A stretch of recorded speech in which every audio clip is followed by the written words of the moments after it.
We are live. Hello and welcome to the most extreme podcast in professional wrestling to date. This is Extreme Wrestling Podcast.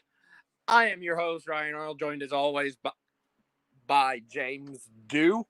And no guest this week after being a while. No guest. But let's just get straight into the news. We start with New Japan announced New Japan Cup USA 2020, which is an 8-man tournament where the winner will challenge Jon Moxley for the IWGP Heavyweight US Heavyweight Championship. Already we have results so far as far as I'm aware. We have Kenta, formerly known as Hideo Itami, defeating Carl Fredericks. Jeff Cobb defeating Tonga Loa. David Finlay defeating Chase Owens, and I don't know what the outcome was between Brody Keane and Tama Tonga. All of this occurred on a new show that New Japan also unveiled called New Japan Strong. James, what do you think of this? Well, honestly, the only reason why they did this U.S. tournament is because these are people that's in New Japan that's stuck in the U.S. So, but before we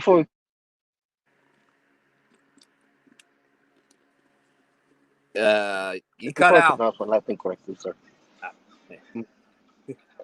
No, I need to give you a cheat sheet on how to pronounce my last name, sir. Oh, okay. How do I say your last name? It's pronounced Do, not Do, sir. Oh, Do. Okay, Do. Okay, thank you. Now I know how to say it. Okay, so, but going on to this this fun stuff. This is just more of, how do I say this? Again, this is just basically for people who stuck in the U.S. because there's a lot of people that's stuck in the U.S. They can't get back to Japan, New Japan, so they can do whatever they can. So, Exactly. Obviously, New Japan, includes all those New things, Japan being live. All that, including the IWGP US Heavyweight Champion Jon Moxley, who also happens to be the current AEW World Champion. Yeah, again, Moxley is a different story because he's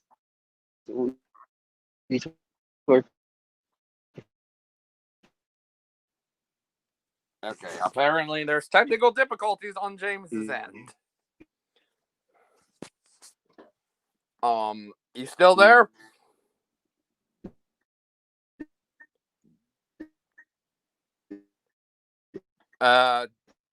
James, leave and rejoin him. Oh, is it working now?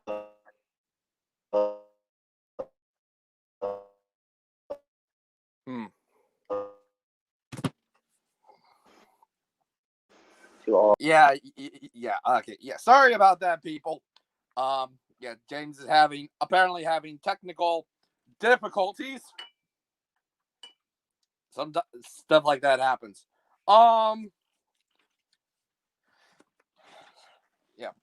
Here we go again.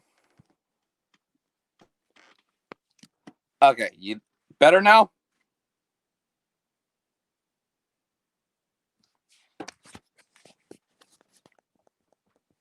James, you there?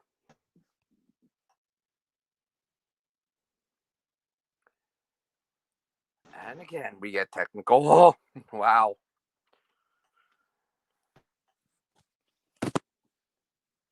All right. While you're trying to fix that, we can get on to what would be the next topic. AEW are having a women's tag team tournament. Already we have matches that already happened. We had I believe Allie and Brandy picking up a win. I forgot who they beat. Oh wait, yeah, I forgot who they beat, but I know for a fact that I believe it might have been another one. I can't remember. But the other match was, I believe, Nyla Rose teaming up with I can't remember what her name is in there, but she was formerly known as Cameron formerly of the Funkadactyls, losing to another team that consisted of Tainara Conti, formerly of NXT. I forgot the name. Yeah, sorry about James having technical difficulties. I'm sure I'm sound fine or something like that. But yeah, obviously my thoughts on this.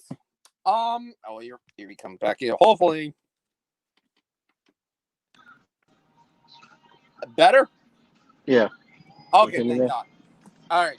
I'm just in a dead spot. I apologize. Yeah. All right. That fair enough. But obviously I forgot who the opponents. I know, but obviously I was mentioning AEW Women's Tag Team Tournament. I forgot who Allie and Brandy fought. Do we need to worry about who Allie and Brandy fought? Yeah, but regardless of who they fought, Allie and Brandy won. But then there was the other match that had Nyla Rose and the one who was formerly known as Cameron. Don't know what her name was in there. But they took on the team of, what was it, Anna J? Anna J and Ty. Yeah. Tainara Conley, former NXT superstar. Mm-hmm. Yeah. What were you saying about the New Japan stuff? And then we can Again, New Japan. Going back to the New Japan again. This is just for people, stuck in U.S. and I think it's a wise move that they're doing that. With Moxley since he's in AEW, really you can do some partnership there. So yeah. And going to the women's tournament, I'm actually kind of surprised they had Nyla Rose lose in the first round, but again, look who's her partner. Yeah, obviously she's an infamous jobber in WWE, so you know right off the bat they weren't going to go far easily. Well, yeah, again because Cameron can't wrestle. I'm sorry, but Yeah, she can't wrestle. it's a given that she's more or less just a jobber to put those other two over. Mm-hmm. But obviously those two teams end up winning and are now going into the semis. We don't know who the other teams are. We just know those matchups and stuff. Anyway, let's get into talking about Raw and the craziness. And obviously there is a kind of something added on to this. Obviously going over, Raw had the beginning had the U.S. title match between the real champ Apollo Crews and the fake champ MVP, and all while everything that was going on around that match was technical difficulties, lights flickering on and off, mics. Well, that would be in a later segment. All that stuff was going on, and obviously the match had Apollo becoming the true U.S. champion. And then I think it continued on with the KO show where, mic problems and stuff like that. And it was a segment where it was basically Riot Squad reuniting. Iconics came out, and one of the funny lines in there was Kevin Owens saying, "Hey, can we have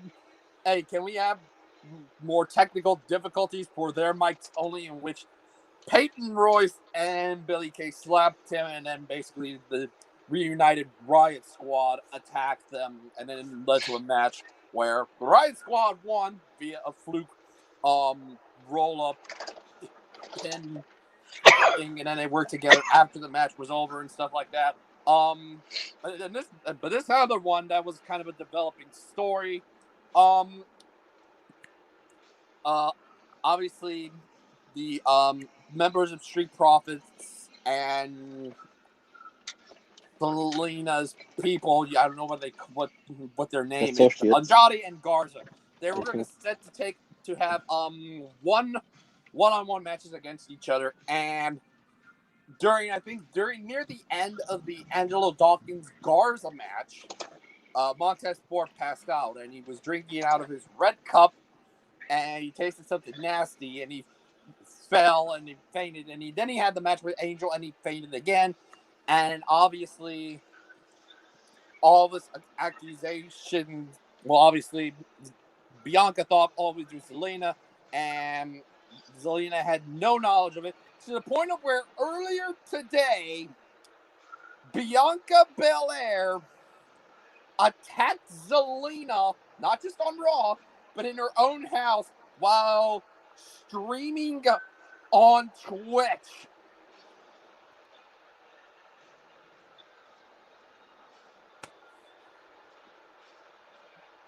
And I think to myself, oh, that's a big fucking no-no.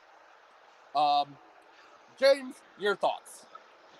All right, we're going to the technical difficulties. Obviously, you know that there's this new group. I forgot what's the Oh, group yes, name. I forgot about Raw Underground. Pretty awesome. But yeah. What's that new group they called? Retribution. So basically, obviously, if you watch SmackDown, I'm jumping ahead to SmackDown. We'll get to SmackDown shortly. Retribution is basically the cause of these power outages, the technical difficulties. Now, don't know where that's gonna lead up to, but hey, Raw Underground. Do we need to talk about Raw Underground? Because all I know is I absolutely love it. There's really not much to say about it. It's basically shoot, fight type stuff. And I really enjoy it. Obviously, they had well, I don't know what his name was on there, but he was formerly Babatunde getting some wins. Eric from the Viking Raiders got a win. Dolph Ziggler was on there, and he got a win on there. I thought it was really, really cool and stuff. And Raw was so freaking insane. It was just so insane to the point like, holy crap, this is definitely an improvement from last week's show. Okay, so but just you know that the only reason why they're doing this type of crazy shit is because ratings sucks. Yeah, obviously ratings. Yeah, obviously. Now, me and my co-host Ryan over here talked about the Selena Vega, Bianca Belair stuff. Okay. Yeah, we talked a little bit about it, but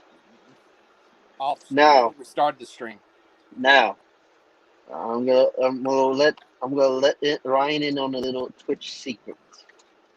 All right. Twitch will allow you to do that type of shit only if you get the approval from them. Now, note, Bianca Belair would never go into Selena Vega's house unless Selena Vega gave her the approval of doing, to continue on this storyline. Okay. So Ryan here was talking that how there's gonna be major heat on Bianca Belair, but you can't have heat if you actually do the approval just to, help with the storylines. And I think Selena and also Aleister Black, since this is Aleister Black's house also, would have given the approval to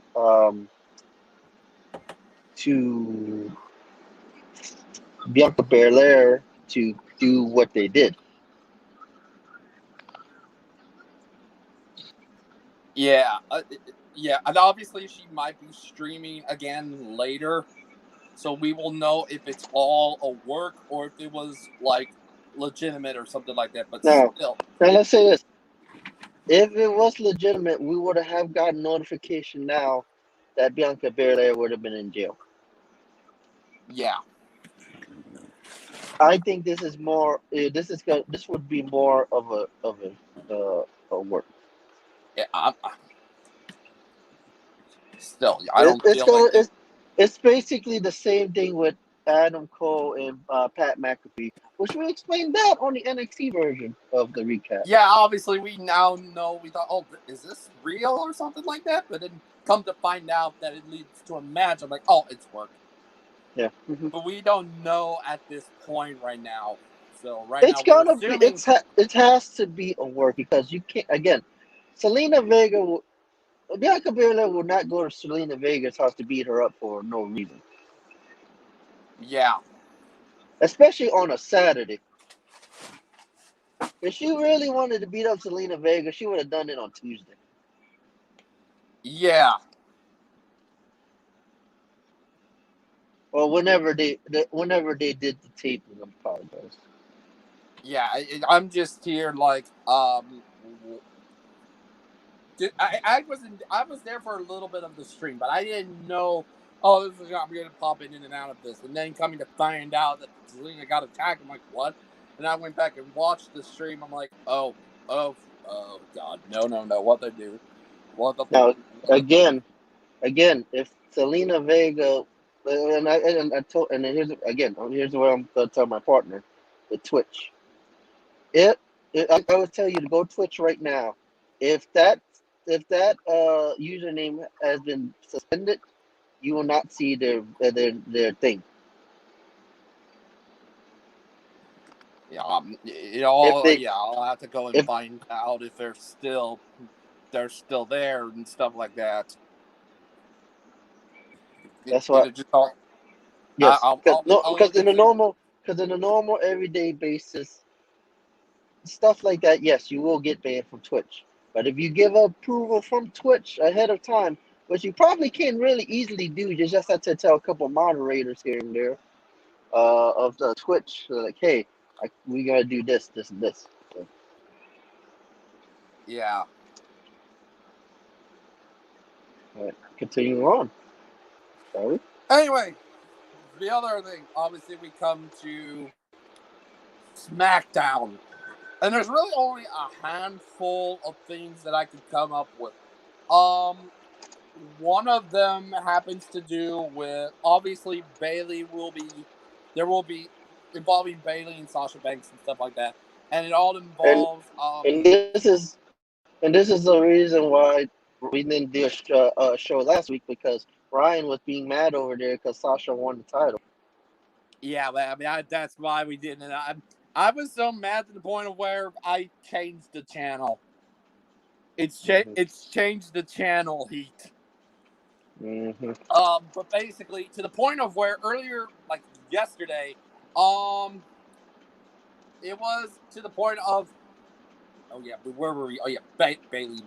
This all leads to there being a triple brand battle royal where the winner will challenge Bayley at SummerSlam for the SmackDown Women's Championship. Now, this could lead to a lot of different people being involved in it. This could obviously, because with it being people from Raw, not just SmackDown, but Raw and NXT, there's going to be, I guarantee you, there are going to be some of the NXT people that might be there. Rhea Ripley, probably Mercedes Martinez, Aaliyah, Tegan Knox, some of those that are available that have nothing to do for that stuff. Shotzi Blackheart would be somebody. Yeah, Shotzi Blackheart, obviously. Raquel Gonzalez. Hell, you could have Io Shirai and Dakota Kai be in the Battle Royal too, Just the thought. Will they know? It'd be something, obviously, to see freaking Io Shirai become double champ. But still, just the thought of some of those people outside of just the Raw people and stuff like that, it would be very interesting to see who could come out on top, because we don't know. Mm-hmm. We will have to wait and see on next week on SmackDown. Mm-hmm. But obviously, the other thing, what else was there? Oh yeah, Mandy Rose came back with shorter hair during the tag team match between Miz Morrison and Heavy Machinery, beating up Sonya Deville, and then just after that, Retribution came out and just chaos, anarchy, stuff like that. It to the remind point me of the next. where It remind me of the Nexus, just with a chainsaw.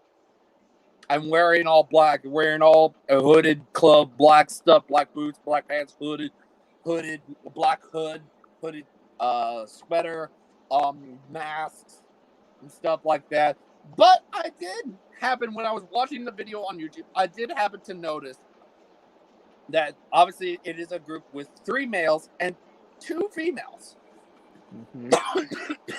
And they kind of messed up to the point of where I saw that the females' hair were albeit briefly, shown.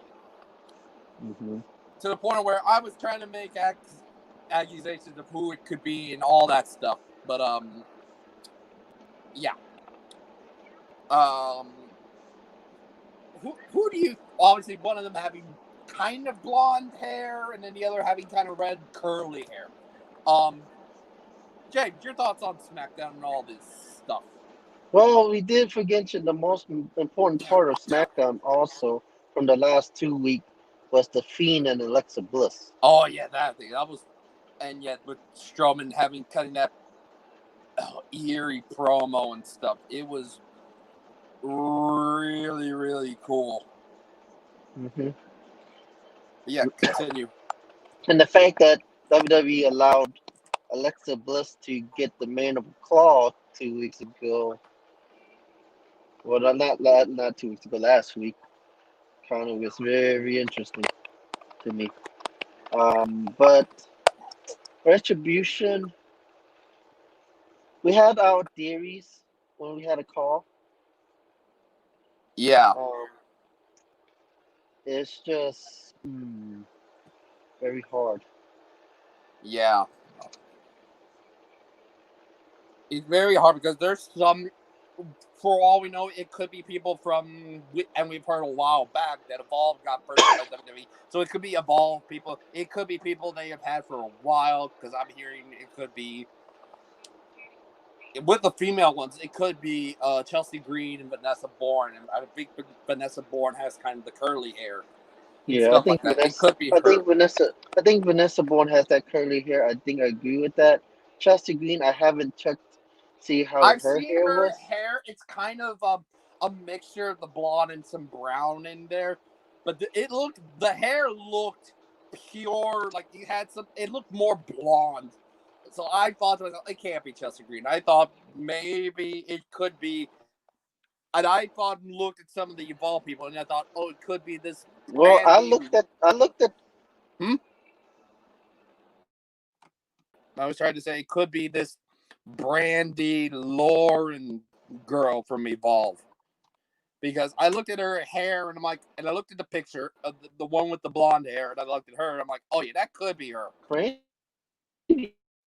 Lauren again, somebody that possibility because her. I mean, it could be her, but that's just what I'm thinking it might be her. Because if it was Chelsea Green, I just don't think it could be Chelsea Green. Again, I'll give the Evolve 10th anniversary when they did that. Yeah, but you never know. But I thought I saw a mix.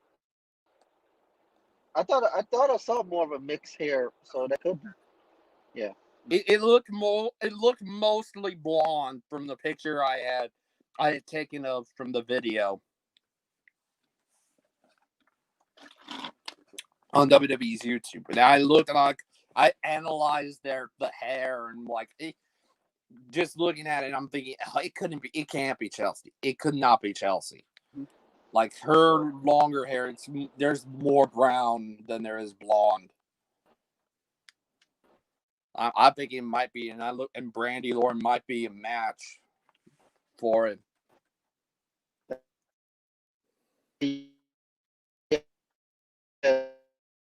You're having problems again. There's a lot of pictures on that one. Mandy Rose, the world's greatest soccer mom. Hmm. Yeah. Yeah, I think you're talking about. Yeah, I don't really think it could. I don't think it could be Mandy. I think you'd have to find someone who is. It looked like it might be Brandy Lauren. It might be, but we will never know. Oh, he's gone again. Yep, technical difficulties again on his end. You hear me now? Better.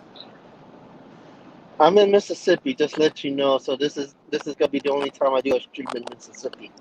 Fair enough. Okay. Yeah, fair enough. All right.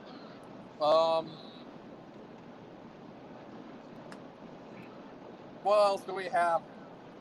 The great debate of Orange Cassidy and Chris Jericho. Oh yeah, hey, yeah. Why not? Why not throw that in there? It's hilarious. Yeah, I saw bits of it. It all that seeing Eric Bischoff on back on TNT. I'm like, ooh, this is interesting. Well, the thing is that it's a one-time only thing, so it works. Have him be a moderator between Orange Cassidy and Jericho. Really, it's like, with Orange Cassidy, with the history of Bischoff and Jericho, it's understandable. Yeah, It makes sense too, because I think a lot of other people would like Orange Cassidy as a person and as a character. yeah, but then him going obviously with Bischoff saying that one thing that's kind of more of that political stuff or something like that, and seeing Cassidy go off on that, I'm like, whoa, holy shit. Hey, Orange Cassidy can surprise people. Yeah. Anyway, what next? NXT, Pat McAfee and Adam Cole. Oh yeah. You have to talk about that. Yeah, we have to talk about that. Yeah, why not? Because why not? I only written 4 things. Yeah, Pat McAfee and Adam Cole. Obviously, to those who don't know, obviously all this led up to the confrontation they had on NXT, where Pat McAfee called him yada yada yada, bitch in this case, to the point of where Adam Cole was restrained and stuff, and then Pat McAfee punted him in the head, and refs were charging him. Triple H was charging Pat and all that stuff. Triple H pushed Pat away and all that stuff, and it basically led to an announcement where Pat McAfee will be facing Adam Cole on TakeOver 30. Now you forget about the main reason why this all Oh started. yes, the main reason, all of this because of Adam Cole, yelling at Pat McAfee in Pat's studio at the time. Mm-hmm. And it all led to a match at TakeOver 30. Now, let's let you know, Pat McAfee is a former punter, so that punt landed about 70 yards, maybe more. Yeah. In other words, Adam Cole got knocked out cold. Like, damn. Boom. Yeah, I'm like, holy, whoa, fuck. That was something. Mm-hmm. What else do we have? What else is there to talk about? Well, nothing else. I got nothing else really to talk about. Well, you did bring this up. What faction are we talking about in this? Factions. We have a whole lot of factions on Raw, but since we're talking about factions today, this week is the faction of the week. Well, I mention a faction. We talk about the good, the bad, the ugly, and what needed to be changed. Today's faction comes from TNA and the ever so controversial Aces and Eights. Yep.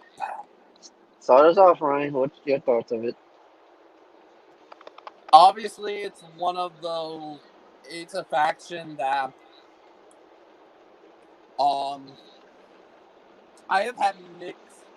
This was one of those things I wanted to do for my booking challenge, but James here said otherwise.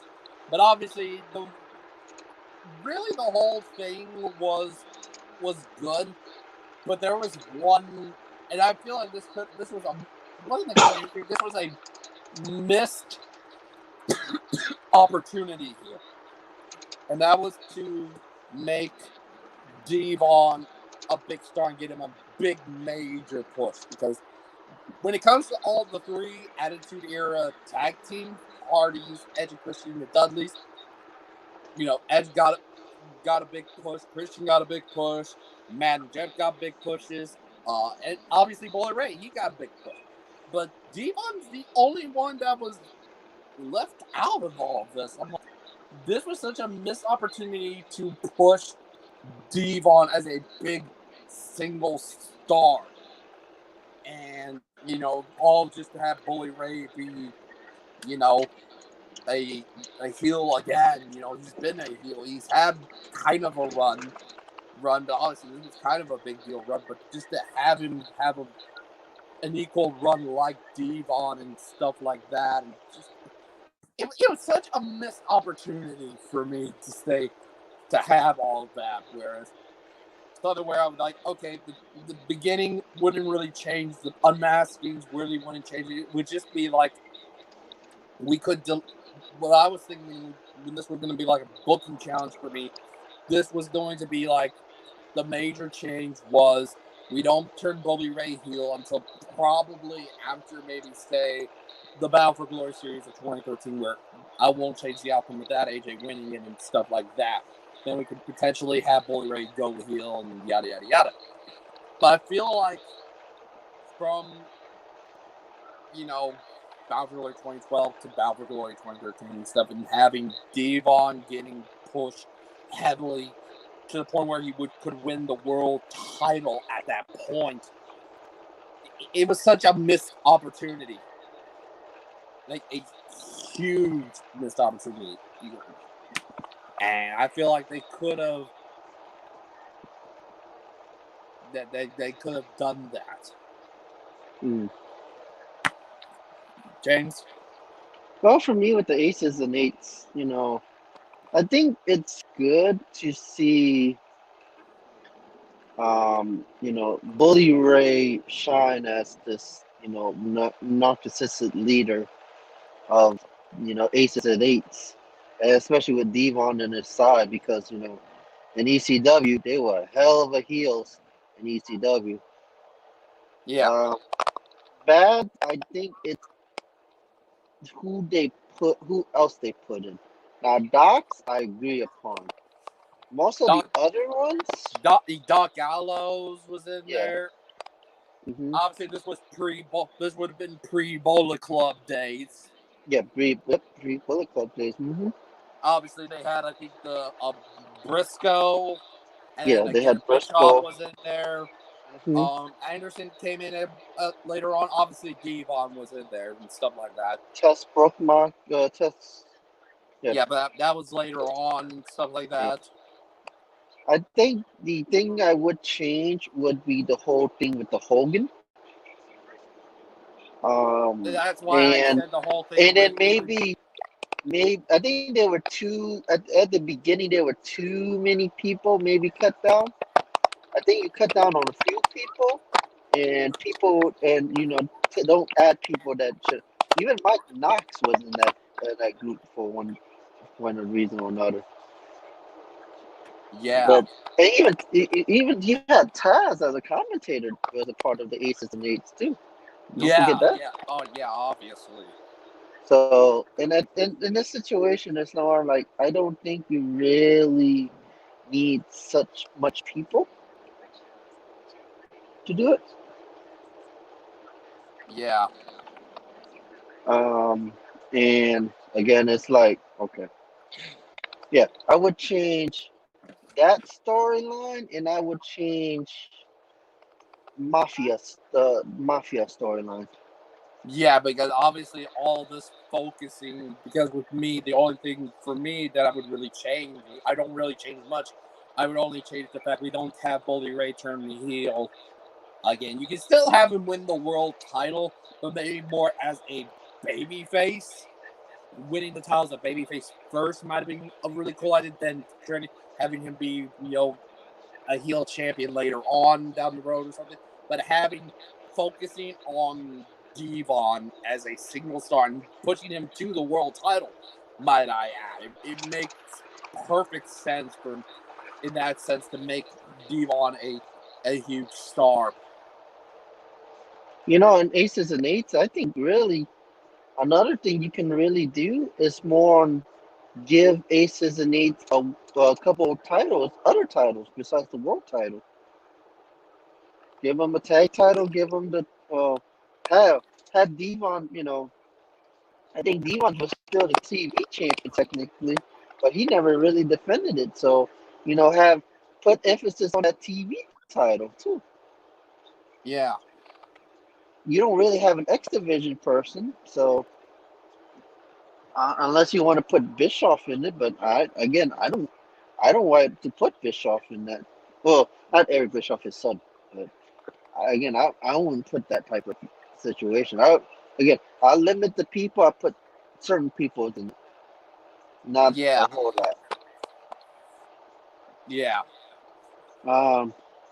And really, again, it's like I didn't really understand Anderson. I mean, he was that. I guess he was just really that guy who wants to kill the Aces and Eights from inside. But I wouldn't really do it from the inside. I wouldn't have him as a member. Yeah. Again, the only things I would avoid were the ones with with Brooke Hogan and the stuff with the Mafia. Yeah. Yeah. Easily. Because I think Sting, not getting a shot at the championship at that point in time, it's understandable because he's past that time, and really, do you really need to get Sting one more championship? I understand that. So, Yeah. it's just that's the good, the bad, the ugly. Ugly is just more on I mean, again, it was good in the beginning. It just went downhill after a while. Yeah, for me, looking at it, there really wasn't any ugly moments with the Aces and Eights for Well, me. It's just again, for me, I think no, I think it's for me. It's like the whole thing with Brooke Hogan and Bully Ray. yeah. I'm like, why would they do that? It's maybe okay, maybe we can drop this and have it be mostly about, because maybe they're trying to experiment or something like that. But make it mostly about Bully Ray and Devon. Make that the entire thing of Aces and Eights and all from that run. Make it that focal point. You Yeah, you basically, can still have maybe having Brooke Hogan maybe kind of being a side point into the major thing between the heat between Devon and Bully, but it's like you don't make it a focal point and stuff like that. You make the focal point be about Bully Ray and Devon, nothing else. hmm Everything else involving it could just be side plots or something. Plots within yeah. the major story. That's all I see it. Well, that's our opinions, and that's what we're sticking to. Yeah. Well, And on that shocking development. yeah. On that bombshell, we will start this. I also wanted to make something before we close out. I wanted to make this little announcement here. And I haven't told you this yet, but I should have told you this, but you're probably finding out now that I had made us an Instagram page. Oh my God! Do we really need Instagram? I figured, I forgot, I should have brought it up to you, but we now have an Instagram page. Yada, yada, yada. We will have a link to it in the description. But yeah, on that bombshell, and it is quite a bombshell, we will hopefully see you next week. Until then, we will see you later. Yeah, you will see me later with better connection instead of driving Yeah, in other Mississippi. this technical difficulty stuff. Yeah. But again, we will Is, see is, you. is Retribution taking over our show now? Yeah. Uh, Stop uh, this retribution. We will get you. Anyway, we will see y'all later.